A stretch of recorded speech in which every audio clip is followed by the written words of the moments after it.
প্রশাসনের নিরপেক্ষতা যদি নিশ্চিত করা না যায় তাহলে লেভেল প্লেইং ফিল্ড হবে না। আমরা অভিযোগ দায়ের করেছি, কাগজের স্তূপ পড়ে আছে, কোনো অ্যাকশন নাই। যারা দলের পক্ষ থেকে নিরাপত্তা পাওয়ার জন্য উদ্বেগ প্রকাশ করে নিরাপত্তা চেয়েছে সবাইকে এটা এনশিওর করতে হবে। আপনি কাউকে দিবেন না, তবে লেভেল প্লেইং ফিল্ড হবে না, নির্বাচনও সুষ্ঠু হবে না। বাংলাদেশের নির্বাচনে অতীতে 10 টাকার চালের কথা আপনাদের মনে আছে।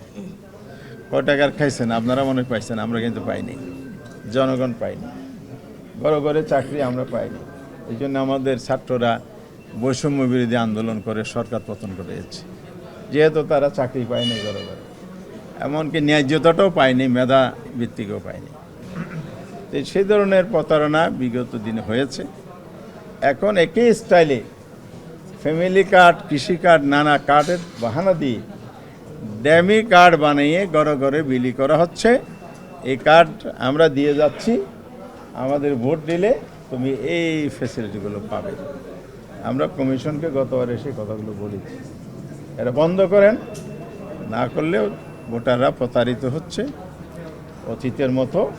একইভাবে ভোট প্রভাবিত হয়ে জনগণের পছন্দের প্রার্থী নির্বাচিত না হয়ে এবং আমাদের মাননীয় চিফ অ্যাডভাইজার সৎযোগ্য প্রার্থী নির্বাচিত করার যে আহ্বান, হার পক্ষে ভোট দেন, এই কথাগুলো বলছেন, সেখানে আর মানুষ সৎ প্রার্থীকে, যোগ্য প্রার্থীকে বেছে নিতে পারবে না, প্রতারিত হবে, প্রলুব্ধ হবে।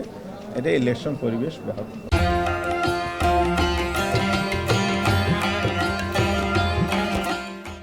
বহুদিন পরে একটা নির্বাচন হচ্ছে এবং বহু হয়রানির পরে হচ্ছে, বহু জুলুমের পরে হচ্ছে। মানুষের প্রত্যাশার জায়গাটা অনেক বড়, বিশেষ করে জুলাই আগস্টের অভ্যুত্থানের পরে প্রত্যাশাটা অনেক বেশি।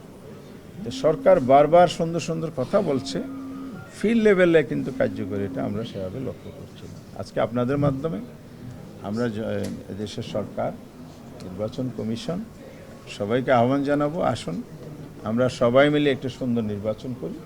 সুন্দর নির্বাচনে যেরকম পরিবেশ নিশ্চিত করা দরকার, এখানে আপনারা উদ্যোগী হন, কার্যকর পদক্ষেপ নেন।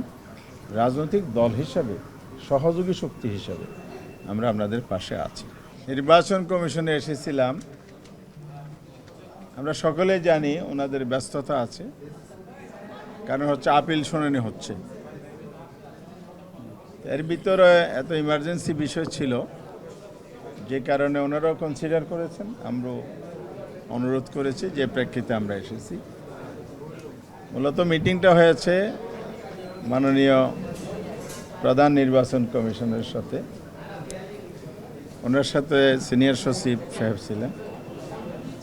আমরা যে বিষয়গুলো নিয়ে কথা বলেছি, আমরা সকলে চাই বাংলাদেশে ঘোষিত সময়ে 12 ফেব্রুয়ারি 2026 জাতীয় সংসদের নির্বাচন, রেফারেন্ডাম একই দিনে যে তফসিল ঘোষণা হয়েছে, সেই অনুযায়ী নির্বাচনটা অনুষ্ঠিত হোক।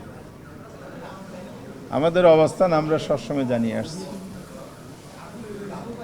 নির্বাচনটা ভালো করার জন্য জনগণের প্রত্যাশা অনুযায়ী অতীতের সমস্ত গ্লানি, যে ধরনের নির্বাচন নামে তামাশা প্রহসন হয়েছে, এগুলো থেকে মুক্ত হয়ে দেশ এবং জাতি যেন একটি সুন্দর সুষ্ঠু নির্বাচন উপহার পায় এই সরকার এবং কমিশনের কাছে, সেটাই আমরা বারবার দাবি করেছি। এই জন্য আপনারা জানেন আমরা একটা নির্বাচনী সমঝোতার প্ল্যাটফর্মও করেছিলাম, সেখান থেকে আমরা 5 দফার ভিত্তিতে আন্দোলনও করেছি।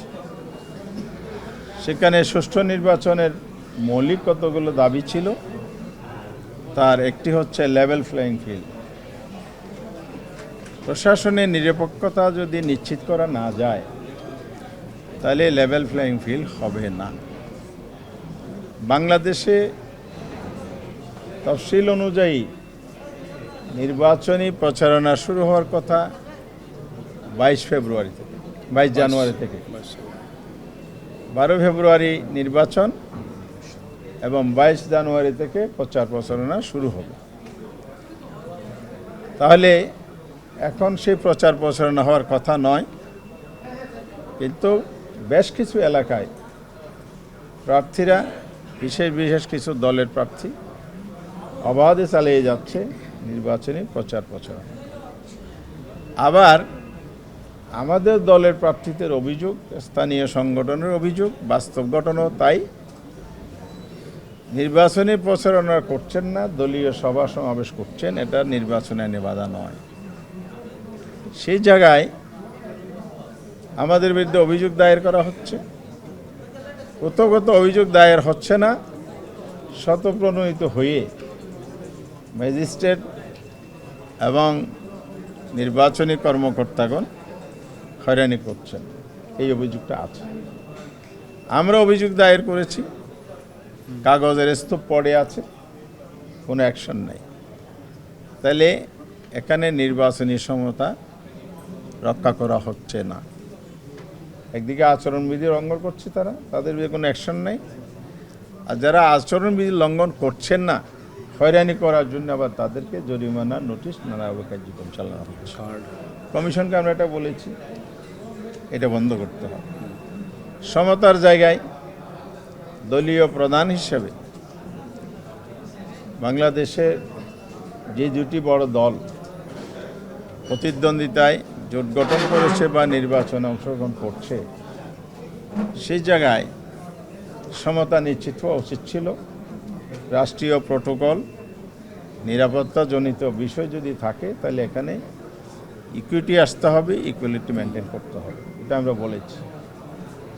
ওনারা আশ্বস্ত করেছেন, গতবারও আমরা একই কথা বলেছি, আশ্বস্ত করেছেন, কার্যকর কোনো পদক্ষেপ নেন নেই। আজকেও শুনেছেন, আশ্বাস দিয়েছেন।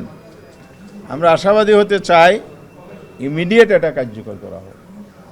এটা নিয়ে বিনিয়ে যদি ওনারা আমাদেরকে ছেলের হাতে মোয়া তুলে দেওয়ার মতো টাইমকেফন করেন, তাহলে আমরা মনে করি নির্বাচনী পরিবেশ এখানে ব্যাহত হবে।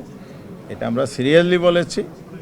জনগণ যখন দেখে এই গভর্নমেন্ট, এই কমিশনের সহায়তায় কেউ বিশেষ সহায়তা পাবে, সুবিধা পাবে, সেটা আমাদের এই নির্বাচনের ভোটারদের উপর ইনফ্লুয়েন্স তৈরি করবে। এটা ইনজাস্টিস, এটা অন্যায়, এটা বন্ধ করতে হবে।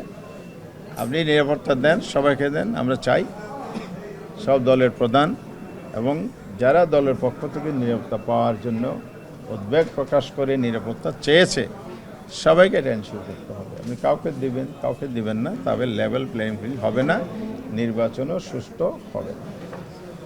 নির্বাচনী ভোট কেন্দ্রে নিরাপত্তা বিধানের জন্য আমরা বলেছি সিসি ক্যামেরা দেওয়ার জন্য।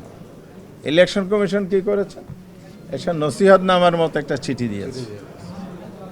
কি করবেন? স্থানীয় ফান্ড, স্কুল, প্রতিষ্ঠান, রিটার্নিং অফিসার ওনারা ব্যবস্থা নেবেন। এত বড় একটা ইলেকশন হচ্ছে দীর্ঘদিন পর, জনগণের দীর্ঘ প্রতীক্ষিত একটা ইলেকশন। আপনি যদি এটা লোকালি ছেড়ে দেন, তাহলে এটা বাস্তবায়ন হবে না, এই আশঙ্কা আমরা করি। এটা যৌক্তিক এবং বাস্তব। রোড লেভেলে আমরা কথা বলেছি। স্কুলে হেডমাস্টার বলে, আমার স্কুল নিরাপত্তার জন্য 1-2টা ক্যামেরা আছে। ইলেকশন কেন্দ্র হলে তো আমার 1 ডজন 20টা এরকম 25টাও লাগতে পারে, ক্ষেত্র বিষয় ভোটার হিসেবে, বুথ হিসেবে। এতগুলো ক্যামেরা আমি করতে গেল, আমার ফান্ড কোথায়?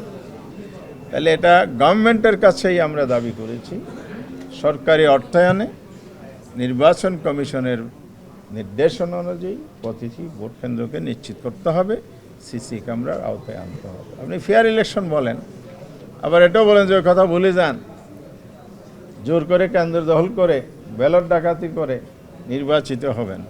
তা আপনি ভুলে যান তো বললেন, সুন্দর লাগলো কথাটা, কিন্তু আপনি যদি কেউ যুদ্ধবল করে, কে করেছে এটা তো আপনি টেস্ট করতে পারবেন না যদি আপনার ডকুমেন্ট সেভাবে না থাকে।